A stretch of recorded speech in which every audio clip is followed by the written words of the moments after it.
अनेकांत education सोसायटीचे तुळजाराम चतुर्चंद महाविद्यालय बारामती, इयत्ता 11वी कला, विषय राज्यशास्त्र. मी प्राध्यापक पठाण FA. विद्यार्थी मित्रांनो, आपण आजच्या तासाला प्रकरण दुसरे स्वातंत्र्य आणि हक्क याचा अभ्यास करणार आहोत. याचा अभ्यास करण्याआधी आपण या प्रकरणामध्ये कोणकोणत्या घटकांचा अभ्यास करणार आहोत याचा आपण थोडक्यामध्ये आढावा घेऊ. तर आपण सुरुवातीला या प्रकरणाची प्रस्तावना पाहणार आहोत. त्यानंतर स्वातंत्र्याचे व्याख्या, त्यानंतर स्वातंत्र्याचे स्वरूप आपण वेगवेगळ्या विचारवंतांनी त्यांचे जे काही विचार मांडलेले आहेत. मग याच्यामध्ये थॉमस हॉब्जसारखा विचारवंत असेल, या ठिकाणी थॉमस हॉब्ज झालेला आहे. थॉमस हॉब्जसारखा विचारवंत असेल, त्यानंतर जॉन लॉकसारखा विचारवंत असेल, जॅक्वेस रुसोसारखा विचारवंत असेल, जेरेमी बेंथमसारखा विचारवंत असेल, किंवा जॉन स्टुअर्ट मिलसारखा विचारवंत असेल. यांनी जे काही स्वातंत्र्याचे स्वरूप त्यांच्या विचारांमधून मांडण्याचा प्रयत्न केलेला आहे याचा आपण आढावा घेणार आहोत. त्यानंतर स्वातंत्र्याच्या 2 संकल्पना आपण पाहणार आहोत. यामध्ये नकारात्मक स्वातंत्र्य आणि सकारात्मक स्वातंत्र्य म्हणजे काय ते आपण पाहणार आहोत. त्यानंतर काही संकल्पना आपण अभ्यासणार आहोत की ज्या उदारमतवादाच्या संदर्भामध्ये आहेत. यामध्ये पहिल्यांदा उदारमतवाद म्हणजे काय, त्यानंतर अभिजात उदारमतवाद असेल, आकडा 1 उदारमतवाद, आकडा 2 अभिजात उदारमतवाद, आकडा 3 आधुनिक उदारमतवाद, आकडा 4 नव उदारमतवाद म्हणजे काय ते आपण पाहणार आहोत. त्यानंतर स्वातंत्र्यविषयाची भारतीय संकल्पना काय आहे याचा सुद्धा आपण आढावा घेणार आहोत. त्याच्यानंतर ब्रिटिशकालीन भारतीयांची स्वातंत्र्याची संकल्पना आपण पाहणार आहोत. ही समजून घेत असताना आपण वेगवेगळ्या 3 भारतीय राजकीय विचारवंतांचा अभ्यास करणार आहोत. यामध्ये महात्मा फुले, डॉक्टर बाबासाहेब आंबेडकर, महात्मा गांधी या विचारवंतांच्या विचारांचा आपण या प्रश्नाच्या माध्यमातून अभ्यास करणार आहोत. त्यानंतर बघा, हक्क ही दुसरी संकल्पना आपण पाहणार आहोत. याच्यामध्ये मग व्याख्या असेल, हक्काची व्याख्या, हक्क म्हणजे काय, अधिकार म्हणजे काय ते आपण पाहणार आहोत. त्यानंतर बघा, हक्कांचे प्रकार किंवा वर्गीकरण आपण पाहणार आहोत. मग यामध्ये नैसर्गिक हक्क असतील, त्यानंतर नैतिक हक्क असतील, वैधानिक हक्क, त्याचे 2 प्रकार, आकडा आपल्याला याच्यामध्ये सांगता येईल राजकीय हक्क, आणि आकडा आपल्याला सांगता येईल नागरी हक्क, आणि आकडा आपल्याला सांगता येणार आहे राजकीय हक्क. त्यानंतर आपण अमेरिकन स्वातंत्र्याच्या जाहीरनाम्याचा सरनामा, अमेरिकन स्वातंत्र्याच्या जाहीरनाम्याचा सरनामा आपण अभ्यासणार आहोत. त्यानंतर मानवी हक्क आपण पाहणार आहोत, आणि भारतीय संविधानातील 6 मूलभूत हक्क कोणते आहेत की जे भारतीय संविधानाने भारतीय नागरिकांना घटनेच्या माध्यमातून बहाल केलेले आहेत आणि त्याला न्यायालयीन संरक्षण प्राप्त झालेलं आहे. मग याच्यामध्ये बघा, आपण वेगवेगळे 6 मूलभूत हक्क पाहणार आहोत. यामध्ये समानतेचा हक्क असेल, स्वातंत्र्याचा हक्क असेल, आकडा 1 समानतेचा हक्क, आकडा 2 स्वातंत्र्याचा हक्क, आकडा 3 शोषणाविरुद्धचा हक्क असेल, आकडा 4 धार्मिक स्वातंत्र्याचा हक्क असेल, आकडा 5 सांस्कृतिक व शैक्षणिक हक्क असेल, आणि आकडा 6 घटनात्मक उपाय योजना करण्याचा हक्क असेल. हे आपण वेगवेगळे 6 हक्क पाहणार आहोत. आणि त्यानंतर याच्या शेवटच्या भागामध्ये आपण भारतीय संविधानातील स्वातंत्र्याची संकल्पना अभ्यासणार आहोत. तर विद्यार्थी मित्रांनो, आपण प्रकरण दुसरे स्वातंत्र्य आणि हक्क याचा अभ्यास करत असताना सुरुवातीला आपण प्रस्तावनेचा जर आपण विचार केला तर आपल्याला सांगता येणार आहे या दोन्ही संकल्पना व्यक्तीच्या जीवनाशी संबंधित आहेत. स्वातंत्र्य आणि हक्क याच्याशिवाय मानवाचे जीवन अपूर्ण आहे. तर स्वातंत्र्य या शब्दाला इंग्रजीमध्ये लिबर्टी असे म्हणतात, आणि हा लिबर्टी शब्द लिबर LIBER लिबर या लॅटिन शब्दापासून तयार झालेला आहे. आणि लिबर या लॅटिन शब्दाचा मराठी अर्थ मुक्ती किंवा मुक्तता असा होतो. मग स्वातंत्र्याचा जर आपण विचार केला तर खरोखर मानव हा जसा राजकीय प्राणी आहे, मानव हा जसा बुद्धिमान प्राणी आहे, तसाच तो स्वातंत्र्यप्रिय प्राणीसुद्धा आहे. आणि म्हणूनच त्याला बंधनात राहायला आवडत नाही. त्याने बंधनांचं कधीही समर्थन केलेलं नाही. म्हणजेच स्वातंत्र्य ही संकल्पना व्यक्तीच्या जीवनामध्ये महत्त्वाचीच भूमिका बजावते, असं आपल्याला या ठिकाणी नमूद करता येणार आहे. मग प्रस्तावना किंवा स्वातंत्र्याचा विचार करत असताना आपल्याला असं सांगता येईल की खरोखर ही जी संकल्पना आहे, ही संकल्पना मानवाच्या जीवनाशी संबंधित आहे. आणि लोकशाहीचा जर आपण विचार केला तर लोकशाहीमध्ये नागरिकांना काही हक्क दिले जातात आणि या हक्कांबरोबर त्या ठिकाणी त्यांना कर्तव्यसुद्धा दिले जातात. म्हणजे जर आपण हक्कांचं जर पालन केलं, म्हणजेच आपल्याला जर हक्क मिळवायचे असतील तर आपण आपल्या कर्तव्यांचं पालन करणं महत्त्वाचं आहे. आपल्याला आपल्या कर्तव्यांचा विसर पडता कामा नये. आणि जेव्हा या हक्कांचं, मग ते सामाजिक असतील, आर्थिक असतील, राजकीय असतील, शैक्षणिक असतील, धार्मिक असतील, असे जे काही वेगवेगळे हक्क आहेत, तर ज्या वेळेला या हक्कांचं आणि कर्तव्यांचं रक्षण केलं जातं तेव्हा स्वातंत्र्य मिळतं असं त्या ठिकाणी मानलं जातं आणि म्हटलं जातं. तर हक्काच्या बाबतीमध्ये जर बोलायचं झालं तर आपल्याला असं म्हणता येणार आहे की व्यक्तीने केलेल्या न्याय्य मागण्या म्हणजे हक्क होय, किंवा हक्क म्हणजे लोकांना शासनामार्फत मिळालेले विशेष अधिकार होय. आणि स्वातंत्र्य हे लोकशाहीचे एक महत्त्वाचे वैशिष्ट्य त्या ठिकाणी मानले जाते. तर लोकशाही शासन पद्धतीमध्ये, लोकशाही शासन पद्धतीला आपण एक जीवन पद्धती असं म्हणतो. लोकशाही शासन पद्धतीमध्ये व्यक्तींना वेगवेगळ्या प्रकारचे हक्क किंवा अधिकार हे प्राप्त करून दिले जातात. आणि म्हणूनच व्यक्तीचा सर्वांगीण विकास होण्यासाठी मदत होत असते. आणि म्हणून स्वातंत्र्य हे लोकशाहीचे एक महत्त्वाचे वैशिष्ट्य आहे असं या ठिकाणी आपल्याला म्हणता येणार आहे. त्यानंतर बघा, स्वातंत्र्य हे पाहत असताना आपल्याला असं म्हणता येणार आहे की स्वातंत्र्य आणि हक्क या प्रकरणामध्ये आपण बंधनांचा अभाव, निवडीचे स्वातंत्र्य असेल, अनुकूल परिस्थितीची उपलब्धता असेल आणि सुखप्राप्ती या संदर्भामध्ये स्वातंत्र्याचा अर्थ आपण समजून घेणार आहोत. म्हणजेच या प्रकरणाचा अभ्यास करत असताना आपण दोन वेगवेगळ्या संकल्पना या प्रकरणाच्या माध्यमातून पाहणार आहोत. यामध्ये पहिली संकल्पना आहे स्वातंत्र्य आणि दुसरी आहे हक्क.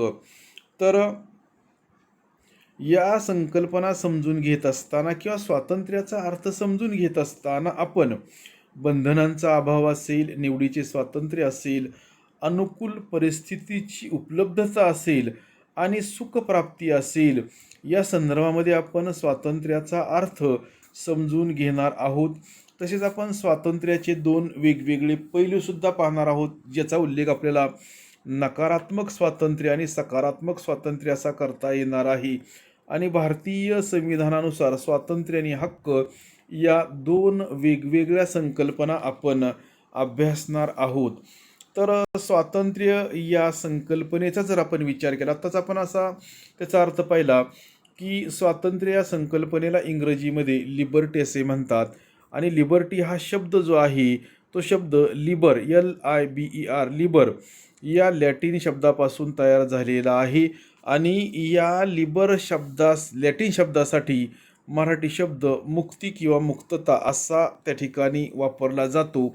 मग स्वातंत्र्य या संकल्पनेचा अर्थ समजून घेत असताना आपल्याला असं सुद्धा म्हणता येणार आहे की स्वातंत्र्य या संकल्पनेचे आणखीन काही अर्थ त्या ठिकाणी निघतात. मग याच्यामध्ये मुक्तता असेल किंवा स्वराज्य असेल, असेही स्वातंत्र्याचे अर्थ त्या ठिकाणी असू शकतात. आणि म्हणूनच स्वातंत्र्य म्हणजे मुक्त असणे होय, किंवा गुलामगिरीतून आपल्याला मुक्तता मिळणे म्हणजे स्वातंत्र्य होय.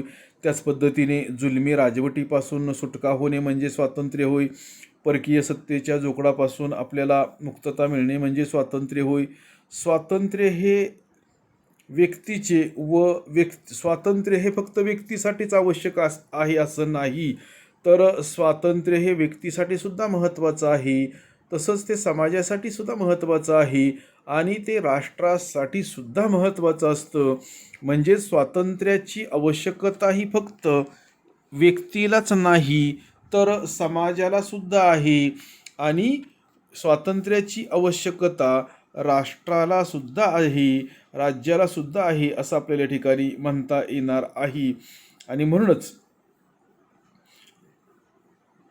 व्यक्ती विकासासाठी आवश्यक असलेल्या सामाजिक, आर्थिक आणि राजकीय हक्कांनाही स्वातंत्र्य असं या ठिकाणी म्हटलेलं आहे. तर स्वातंत्र्याची व्याख्या पाहत असताना जसं आपण पाहिलं की स्वातंत्र्याच्या जर आपल्याला वेगवेगळ्या व्याख्या जर सांगायच्या झाल्या तर आपल्याला असं सुद्धा म्हणता येणार आहे की गुलामगिरीतून मुक्तता मिळणे म्हणजे स्वातंत्र्य होय, किंवा जुलमी राजवटीपासून मुक्तता मिळणे किंवा सुटका होणे म्हणजे सुद्धा त्या ठिकाणी स्वातंत्र्य होय, किंवा परकीय सत्तेच्या जोखडातून मुक्तता मिळणे म्हणजे सुद्धा त्या ठिकाणी स्वातंत्र्य होय असं आपल्याला स्वातंत्र्याच्या वेगवेगळ्या व्याख्या या ठिकाणी सांगता येणार आहेत. आणि स्वातंत्र्याची आणखी सुद्धा व्याख्या आपल्याला सांगता येणार आहे. व्यक्तीचे व्यक्तिमत्व विकसित होण्यासाठी आवश्यक असलेली परिस्थिती म्हणजे स्वातंत्र्य होय. स्वातंत्र्याच्या आणखीन आपल्याला व्याख्या सांगता येतील जसं की बंधनांचा अभाव म्हणजे स्वातंत्र्य होय. स्वातंत्र्याची ही व्याख्या आहे परंतु ती नकारात्मक अशा स्वरूपाची आहे, निगेटिव्ह अशा स्वरूपाची आहे, त्याच्यामुळं ती व्याख्या आपल्याला स्वीकारता येणार नाही. जर आपल्याला हक्क पाहिजे असतील, जर आपल्याला अधिकार हे पाहिजे असतील तर व्यक्तीवर काही बंधनं असणं महत्त्वाचं आहे. आणि म्हणूनच बंधनांचा अभाव म्हणजे स्वातंत्र्य होय ही स्वातंत्र्याची व्याख्या आहे परंतु ती नकारात्मक अशा स्वरूपाची आहे. आत्ताच आपण पाहिलं की भारतीय राज्यघटनेमध्ये भारतीय नागरिकांना वेगवेगळे 6 मूलभूत अधिकार देण्यात आलेले आहेत, हक्क देण्यात आलेले आहेत, परंतु हे हक्क किंवा स्वातंत्र्य देत असताना ती बंधनांसहित देण्यात आलेली आहेत. म्हणजेच ते हक्क किंवा ते स्वातंत्र्य आपल्याला अमर्याद आहेत असं नाही, तर त्याच्यावर सुद्धा बंधनेही घालण्यात आलेली आहेत. तर अशा पद्धतीने आपल्याला स्वातंत्र्याविषयी सांगता येणार आहे. जसं की आपण स्वातंत्र्याच्या बऱ्याच व्याख्या पाहिल्या. परत एकदा एक व्याख्या सांगतो बघा, व्यवस्थित आहे का विद्यार्थी मित्रांनो. व्यक्तीचे व्यक्तिमत्व विकसित होण्यासाठी आवश्यक असलेली परिस्थिती म्हणजे स्वातंत्र्य होय. जसं की बघा, व्यक्तीच्या जीवनामध्ये स्वातंत्र्य महत्त्वाची भूमिका बजावते. ज्या पद्धतीने बघा, मासा पाण्याशिवाय राहू शकत नाही आणि पक्षाला जर हवेमध्ये झेप घ्यावायची असेल तर त्याला पंखांची आवश्यकता असते. त्याच पद्धतीने मानवाला जर जीवन जगावायचे असेल, मानवाला जर आपलं व्यक्तिमत्व विकसित करावायचं असेल तर त्यासाठी स्वातंत्र्य त्याला मिळणं महत्त्वाचं आहे. आणि म्हणूनच ज्या पद्धतीने माशासाठी पाणी आवश्यक आहे आणि पक्षाला जर हवेमध्ये झेप घ्यावायची असेल तर त्यासाठी पंखांची नितांत आवश्यकता असते, त्याच पद्धतीने व्यक्तीला सुद्धा जीवन जगण्यासाठी सर्वांगीण विकास साध्य करण्यासाठी, सर्वांगीण विकास करण्यासाठी स्वातंत्र्य हे महत्त्वाचेच असते. जसं आत्ता आपण पाहिलं की व्यक्तीला त्याच्या विकासासाठी स्वातंत्र्य महत्त्वाचं असतं, त्याच पद्धतीने समाजाला सुद्धा स्वातंत्र्य असणं किंवा समाजसुद्धा स्वतंत्र असणं महत्त्वाचं आहे. आणि परकीय सत्तेपासून समाज मुक्त असणे म्हणजे राष्ट्रीय स्वातंत्र्य होय. देशावर कोणतीही परकीय सत्ता नसणं, दुसऱ्या देशाचं साम्राज्य आपल्या देशामध्ये नसणं म्हणजे राष्ट्रीय स्वातंत्र्य होय असं आपल्याला म्हणता येणार आहे. तर आपला सर्वांगीण विकास घडवून आणण्यासाठी व्यक्तीला आवश्यक असलेले स्वातंत्र्य म्हणजे व्यक्ती स्वातंत्र्य होय. आणि हा राष्ट्रीय स्वातंत्र्य व व्यक्ती स्वातंत्र्याच्या मधील फरक आहे असं आपल्याला या ठिकाणी नमूद करता येणार आहे. म्हणजेच परकीय सत्तेपासून समाज स्वतंत्र असणे, मुक्त असणे म्हणजे राष्ट्रीय स्वातंत्र्य होय. आणि आपला सर्वांगीण विकास घडवून आणण्यासाठी व्यक्तीला आवश्यक असलेले स्वातंत्र्य म्हणजे व्यक्ती स्वातंत्र्य होय. हा राष्ट्रीय स्वातंत्र्य व व्यक्ती स्वातंत्र्यातील फरक आहे असं आपल्याला या ठिकाणी म्हणता येणार आहे. म्हणजेच जीवन जगण्यासाठी व्यक्तीला ज्या पद्धतीने हक्क आवश्यक असतात, अधिकार आवश्यक असतात, स्वातंत्र्य आवश्यक असतं, त्याच पद्धतीने समाजाला सुद्धा विकास करण्यासाठी स्वातंत्र्याची आवश्यकता असते. इतकंच नाही तर राष्ट्राला सुद्धा स्वातंत्र्याची त्या ठिकाणी आवश्यकता असते असं आपल्याला या ठिकाणी म्हणता येणार आहे. म्हणजे स्वातंत्र्य हे सर्वांसाठीच महत्त्वाचं आहे, मग ती व्यक्ती असो, समाज असो किंवा राष्ट्र असो. तर बघा, यानंतर आपण स्वातंत्र्याचे स्वरूप या ठिकाणी समजून घेणार आहोत. आणि हे स्वरूप समजून घेत असताना आपण वेगवेगळ्या पाश्चिमात्य विचारवंतांचा अभ्यास करणार आहोत. म्हणजेच वेगवेगळ्या आपण राजकीय विचारवंतांचा अभ्यास करणार आहोत. आणि हे राजकीय विचारवंत जे आहेत ते भारताच्या बाहेरचे आहेत.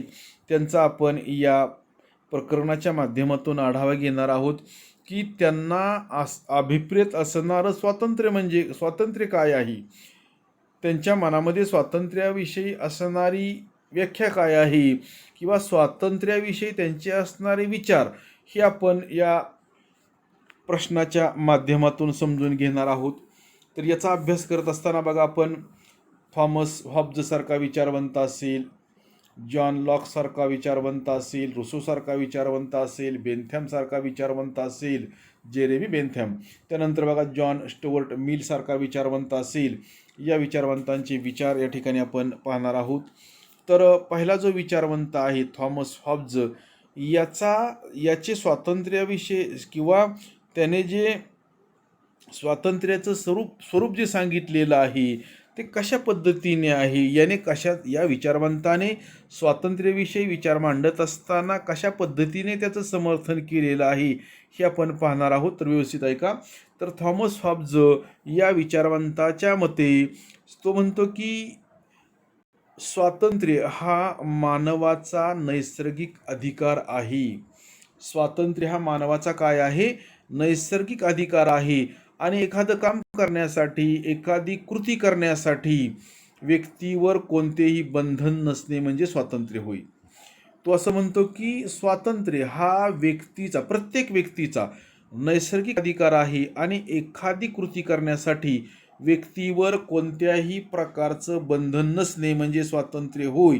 आणि तो असे सुद्धा म्हणतो की मानवाला स्वातंत्र्य प्राप्तीसाठी भीती आणि गरज या गोष्टी प्रेरणा देतात.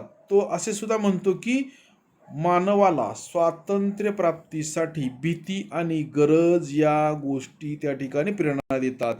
म्हणजेच स्वातंत्र्य या संकल्पनेचा भीती असेल किंवा गरज असेल याच्याशी जवळचा संबंध आहे असं आपल्याला म्हणता येतं. कारण त्यातूनच व्यक्तीला स्वातंत्र्याची प्राप्ती होते किंवा या घटकांच्याच माध्यमातून व्यक्तीला स्वातंत्र्याविषयी प्रेरणा मिळते असा विचार तो व्यक्त करतो. आणि त्याने स्वातंत्र्याचा नकारात्मक अर्थ मांडण्याचा प्रयत्न केलेला आहे जेरेमी बेंथॅम या विचारवंताने. कारण तो असं म्हणतो की बंधनांचा अभाव म्हणजे स्वातंत्र्य, असा अर्थ त्याने सांगितलेला आहे. तर बंधनांचा अभाव म्हणजे स्वातंत्र्य हे आपण पाहिलं आत्ताच, ही स्वातंत्र्याची संकल्पना आहे, परंतु ती नकारात्मक अशा पद्धतीची आहे, निगेटिव्ह अशा पद्धतीची आहे. जर आपल्याला जीवन जगावायचं असेल, जर आपल्याला समाजामध्ये राहावायचं असेल, तर समाजाची काही बंधनं, राज्याची काही बंधनं ही आपल्याला पाळावीच लागणार आहेत. आणि त्याच्याशिवाय आपल्याला स्वातंत्र्याचा उपभोग घेता येणार नाही. आपल्याला वेगवेगळे हक्क, अधिकार हे सुद्धा त्या ठिकाणी प्राप्त होणार नाहीत. कारण जर बंधनच नसतील तर किंवा स्वैराचार म्हणजे स्वातंत्र्य नाही. स्वतःच्या इच्छेनुसार, स्वतःच्या मर्जीनुसार जीवन जगणं म्हणजे स्वातंत्र्य नाही. बंधनांशिवाय जीवन जगणं म्हणजे स्वातंत्र्य नाही. तर जीवन जगत असताना ते जीवन उचित बंधनांसहित जगणं म्हणजे स्वातंत्र्य होय. म्हणजेच जीवन जगत असताना आपल्यावर काही बंधनं असणं महत्त्वाचं आहे आणि याच्याशिवाय आपल्याला स्वातंत्र्याचा उपभोग सुद्धा घेता येणार नाही, हे देखील तितकंच महत्त्वाचं आहे. तर विद्यार्थी मित्रांनो, आज आपण याच ठिकाणी थांबणार आहोत आणि राहिलेला भाग आपण नंतरच्या तासाला पाहणार आहोत. तर आज आपण याच ठिकाणी थांबू.